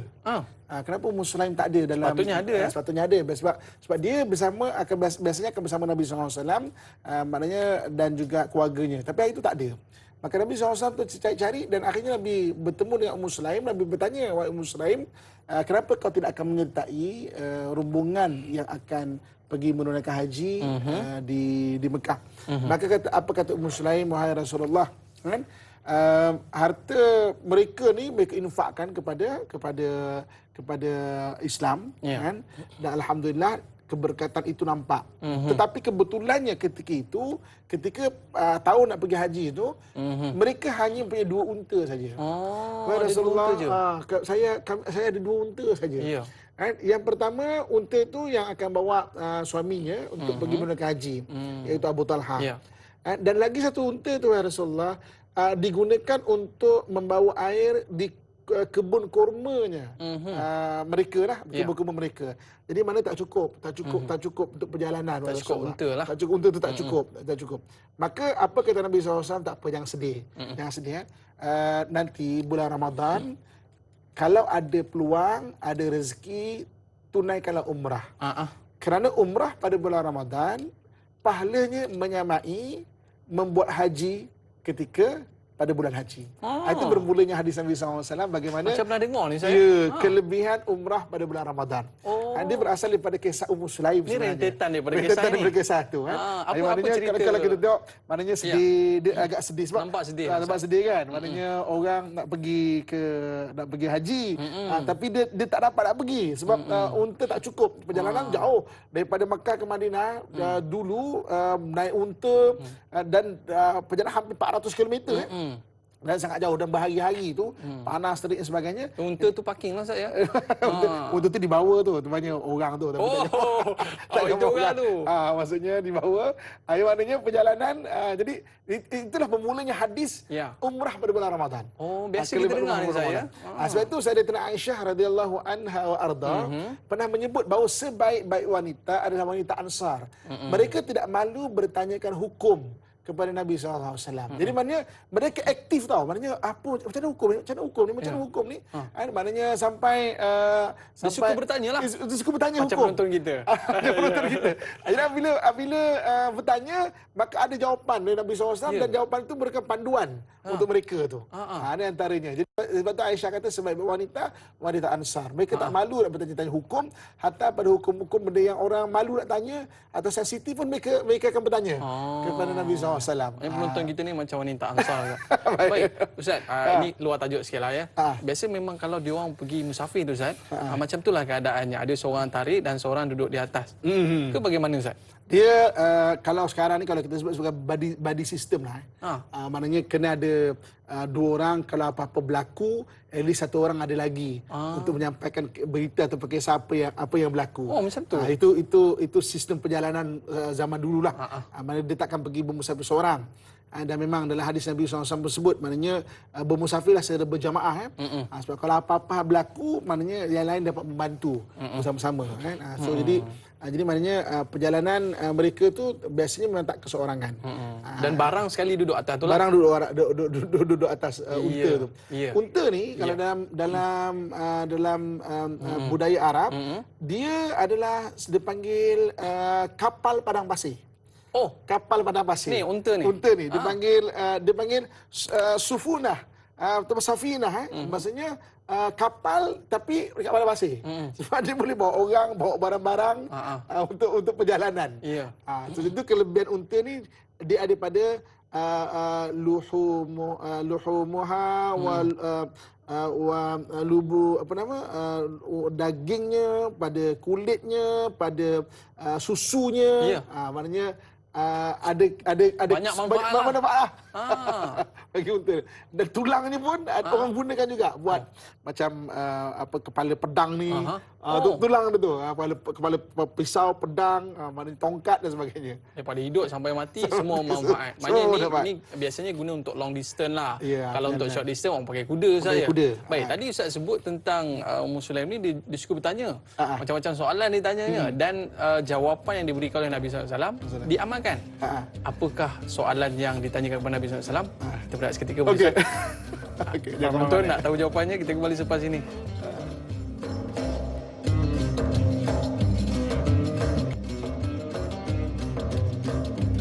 Alhamdulillah, kembali dalam Tanyalah Ustaz, biar tahu, jangan keliru. Baik, Ustaz, penonton kita ni kira lebih kurang macam Ummu Sulaim lah ya.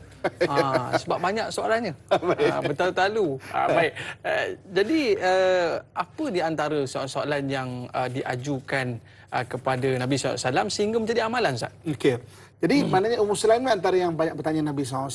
Jadi sebab tu banyak hadis Nabi SAW yang diriwayatkan daripada Ummu Sulaim ini. Antaranya satu ketika dia pernah bertanya kepada Nabi SAW, Alimni ya Rasulullah, wahai Rasulullah, ajarkan aku beberapa kalimah ad'u bihinna fi solati, yang aku nak baca di solatku. Jadi ahli muhaddithin membahaskan hadis ni, fi solati di sini adakah solat ataupun doa.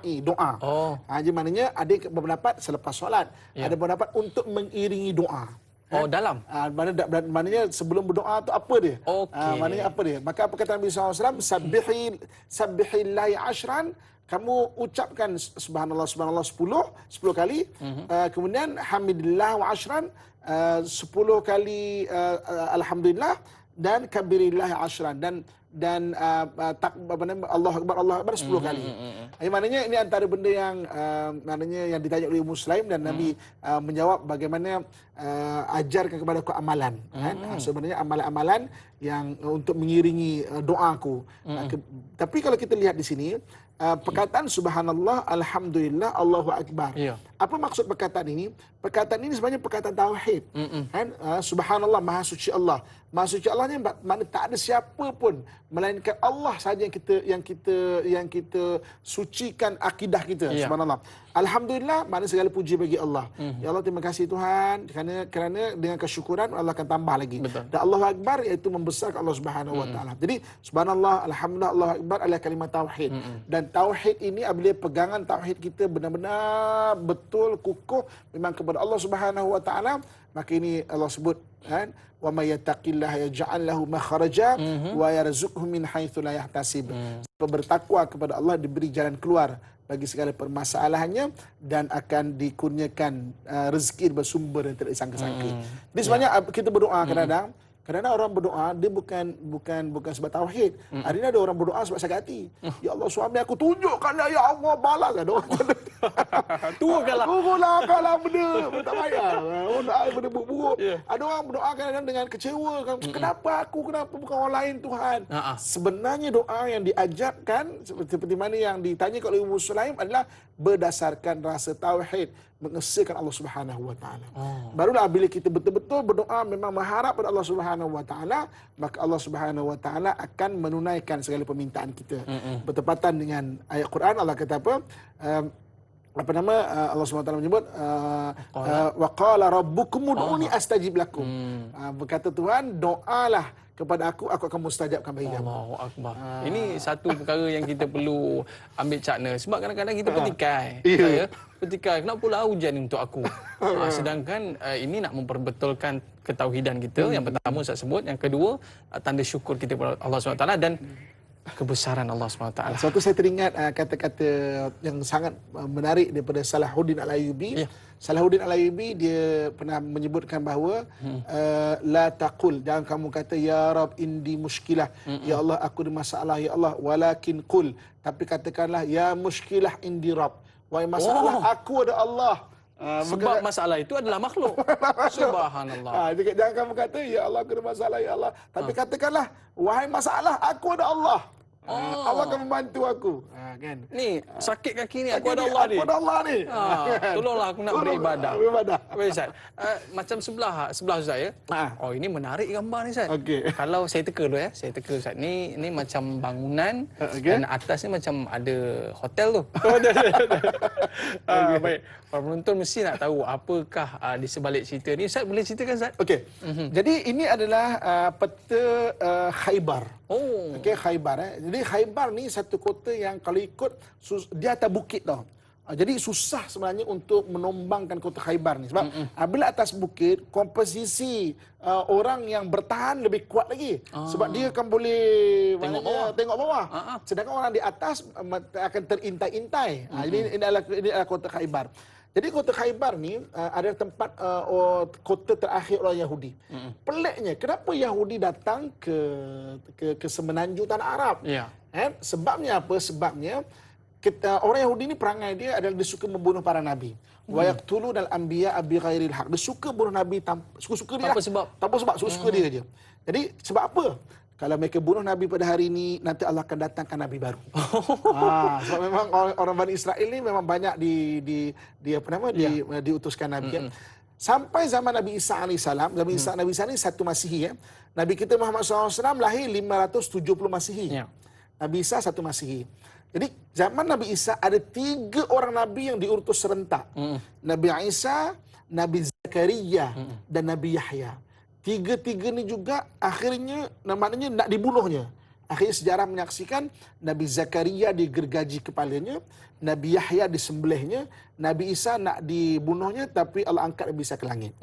Maka selepas Nabi Isa diangkat ke langit, mereka dengan harapan akan ada nabi baru. Akhirnya mereka tunggu, tak ada nabi baru. Dan akhirnya mereka kata, kenapa tak ada nabi baru ni?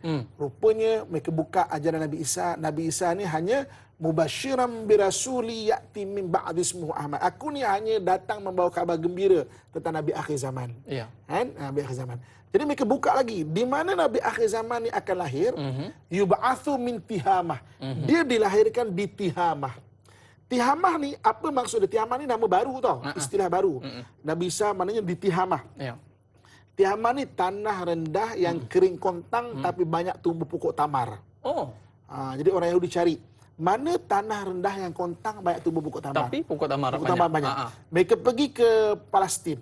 Palestin subuh kalau belah-belah utara Palestin dia punya korun besar-besar ni. Zaitun lah apa. Jadi mereka kata okey bukan Palestin. Mereka pergi ke Syam, tu sekarang Syria.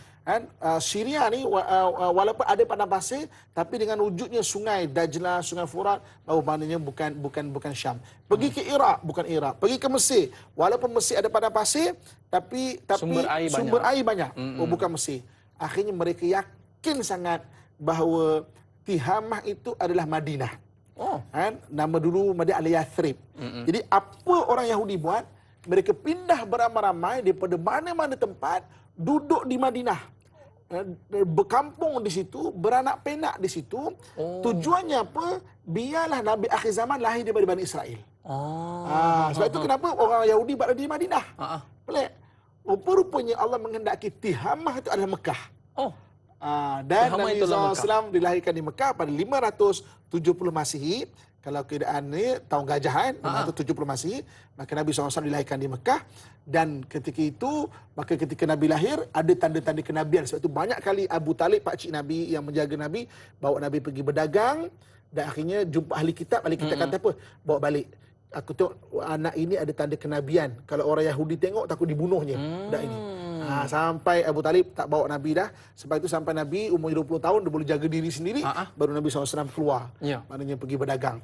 Kan? Jadi maknanya kenapa Yahudi boleh berada di Madinah. Sebab itu ketika Nabi SAW mendapat wahyu di Mekah, orang Yahudi memang kenal sangat Nabi itu macam mana. Jadi wa ma tafarraqal ladzina utul kitaba illa min ba'di ma ja'atuhumul bayyinah. Tidaklah berpecah belah ahli kitab itu melainkan datang Nabi membawa bukti kenabian. Sebahagian beriman, sebahagian lagi tolak.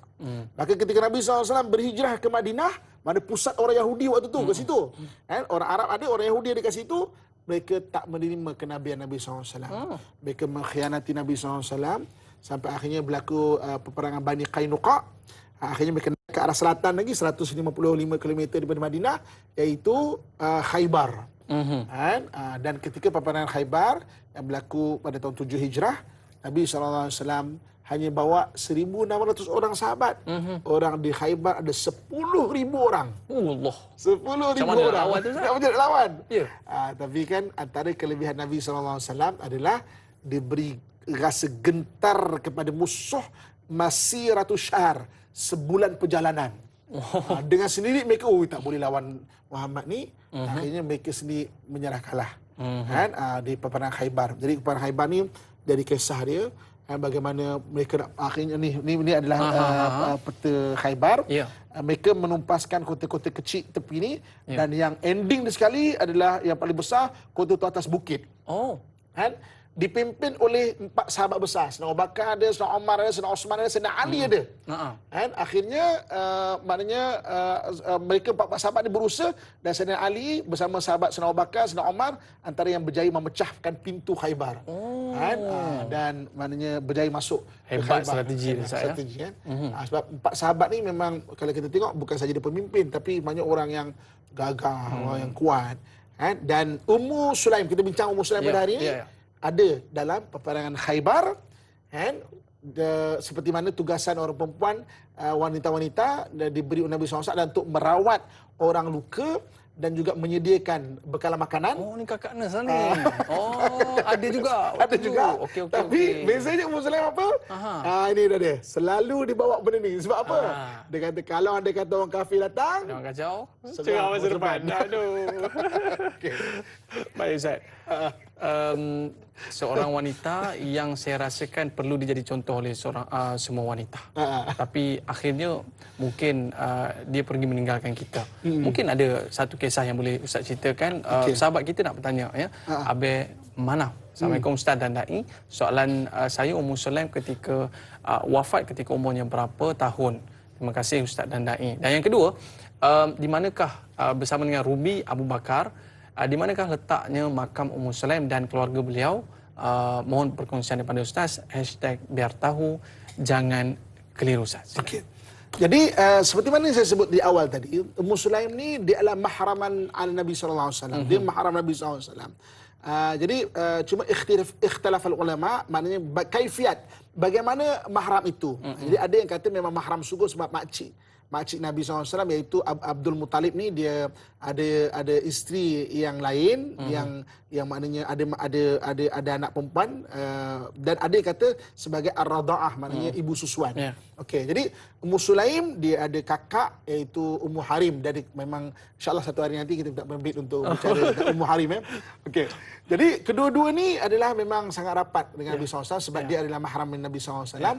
Jadi ketika selepas kewafatan Nabi SAW, maka mereka berdua adalah orang yang terlibat dan sama-sama dalam berdakwah. Tapi antara keduanya, Ummu Sulaim dan Ummu Harim yang ikut sampai operasi ke Syam. Dan Ummu Harim mengikuti rombongan pergi ke Syam, dan mengikuti kapal pertama yang umat Islam, mana tentera Islam berlayar daripada luar kota Arab, iaitu operasi pertama keluar daripada Jazirah Arab naik kapal adalah ke bahagian Cyprus, mana dah start ke arah Konstantinopel. Menarik tu Ustaz. Pada Cyprus, dan makam Ummu Harim ada di Cyprus sekarang. Sedangkan Ummu Sulaim dia berada di Madinah, makamnya berada di Baqi' al-Gharqad, perkuburan Baqi'. nama bakit ni, kenapa bakit Al-Gharqad? Sebab di situ terdapat pokok gharqad dulu. Pokok gharqad. Pokok gharqad ni Nabi SAW pernah kata, okey, besok di akhir zaman akan berlaku peperangan antara orang Islam dan penyembah syaitan, penyembah Dajjal. Dan ada di kalangan mereka orang-orang Yahudi. Dan orang-orang Yahudi ni maknanya semua pokok-pokok dan batu-batu akan mengeluarkan gelombang yang boleh difahami, ya ibadar rahman, wahai hamba Allah. Ini belakang ada Yahudi dan penyembah syaitan, tangkap mereka. Oh, pokok ini? Semua Pokok ini pokok-pokok. berkata? Semua pokok-pokok dan batu-batu mengeluarkan gelombang yang boleh difahami. Ya. Illa gharqad, kecuali pokok gharqad. Okey, illa jadi, gharqad. jadi maknanya pokok gharqad ni dia tak bercakap. Pokok gharqad ni dia rendang macam pokok bunga raya macam itu, maksudnya rendang tapi daun dia maksudnya jatuh ke bawah ini, kalau orang menyuruk dalam memang orang tak Kat perasan. mana pokok ni banyak, Ustaz? Memang banyak kalau sekarang dekat negara Israel lah. Okey. Dia memang pada tahun 2012 saya ke sana, ada kempen untuk menanam pokok gharqad. Ada kempen. Sampai tahap tu, Ustaz? Sampai tahap macam tu.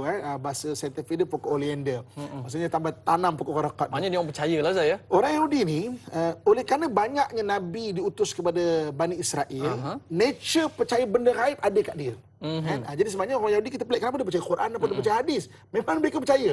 Saya kalau bawa orang pergi Baitul Maqdis, habis bawa jemaah, kadang-kadang saya suka maknanya menyakat orang Yahudi tau. Saya akan cakap dia, kau tahu tak, cincin aku ni kan, malam-malam dia datang mimpi tau. Dia suka cerita-cerita macam tu. Ya. Memang dah jadi seprofesional macam mana pun. tamadun dia orang. Dia sebab dia Nabi banyak diutus pada dia, nature benda gaib dia percaya. boleh adapt. Dia percaya. Jadi mana hatta khurafat lagi banyak daripada bangsa Yahudi. Ya. Badan dia penuh tangkal. Kedai-kedai confirm ada tangkal. Nak tahu kedai Muslim atau kedai Yahudi, kita boleh tengok tangkal. Kat depan pintu tu ada tangkal. Dia panggil ma'zuzah. Ma'zuzah tu tangkal dia. Jadi maknanya orang Yahudi memang percaya pada demikian. Jadi okey, balik pada makam Ummu Sulaim, iaitu di Baqi' Al-Gharqad. Iaitu Baqi', dulu ada banyak pokok gharqad di situ. Nabi kata ni pokok ni, Nabi kenalkan. Ni pokok ni besok akan melindungi Yahudi. Ummu Sulaim meninggal pada tahun 650 Masihi bersamaan dengan 28 Hijrah. Pada umurnya 68 tahun. 68 tahun, kurang lebih 68 tahun. Dia meninggal beberapa tahun sebelum wafatnya Sayyidina Osman radhiyallahu anhu arda. Jadi Sayyidina Osman wafat pada 656 Masihi. Lepas tu dia bersama-sama hidup zaman Nabi Sulaiman, zaman Sayyidina Osman. Sayyidina Osman, sebelum dia berada bersama-sama Sayyidina Osman ketika Sayyidina Osman maknanya difitnah, dia bersama kakaknya Harim ke Cyprus. Ketika itu. Jadi itu kewafatan dia dan dimakamkan di Baqi' Al-Gharqad. Bila agak-agak kita nak pergi, Ustaz? InsyaAllah, doalah mudah-mudahan COVID ni habis. Rindu di Madinah, masya-Allah. Semua penonton kita rindu, Ustaz. Kita rindu. Baik, Ustaz. Kita dah tamat rancangan. Jadi mungkin Ustaz boleh pimpin doa kita, Ustaz. Silakan. Okey, kita akhiri dengan doa insya-Allah. A'udzubillahi minasyaitonirrajim. Bismillahirrahmanirrahim. Alhamdulillahirabbil alamin wassalatu wassalamu ala asyrafil anbiya'i wal mursalin wa ala alihi washabbihi ajmain. Amin. Ya Allah, ya Tuhan kami, sebagaimana solehnya orang terdahulu daripada kami, ya Allah, kurniakan soleh itu kepada kami, ya Allah. Sebagaimana Engkau kurniakan kebaikan dan keberkatan kepada orang yang terdahulu daripada kami, ya Allah, kurniakan kerahmatan dan keberkatan-Mu kepada kami, ya Allah. Ya Allah, ya Tuhan kami, jadikanlah kami mencontohi orang-orang soleh yang terdahulu daripada kami, ya Allah. Kurniakan keimanan dan kebaikan mereka kepada kami, ya Allah. Jadikanlah hati-hati kami mencintai-Mu dan mencintai Nabi-Mu serta mengambil iktibar dari perjalanan orang soleh di kalangan kami, ya Allah. Ya Allah, ya Tuhan kami, selamatkanlah kami, ahli keluarga kami daripada balak dan wabak, ya Allah. Selamatkanlah negara kami daripada perkara-perkara yang tidak mampu kami tanggung, ya Allah. Peliharalah orang-orang yang baik di kalangan kami, ya Allah. Ya Allah, ya Tuhan kami, kurniakan keikhlasan kepada hati pemimpin-pemimpin yang ada di kalangan kami, ya Allah. Kekalkanlah orang yang baik dan ikhlas di kalangan kami, ya Allah. Bantulah segala urusan kami, ya Allah. Bantulah orang yang sakit di kalangan kami, ya Allah. Bantulah orang yang susah di kalangan kami, ya Allah. Bantulah seluruh muslimin dan muslimat walau di mana mereka berada dan di waktu mana mereka berada, ya Allah. Allahumma rabbana atina fid dunya hasanah wa fil akhirati hasanatan wa qina adzabannar wa adkhilnal jannata ma'al abrar ya azizu ya ghaffar ya rabbal alamin. Wa sallallahu ala sayyidina wa maulana Muhammad wa ala alihi wa sahbihi ajma'in. Subhana rabbika rabbil izzati amma yasifun. Wassalamun alal mursalin.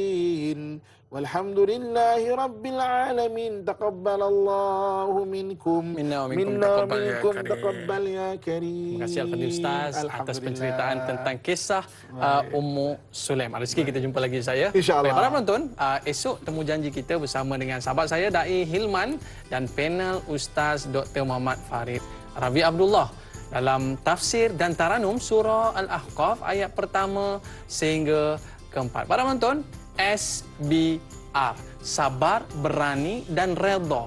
Itulah yang perlu kita pegang dalam kehidupan kita. Mohon maaf di atas lanjur kata, telajak bicara, like dakwah, share ilmu. Assalamualaikum warahmatullahi wabarakatuh. Wallahu a'lam. Terima kasih Ustaz.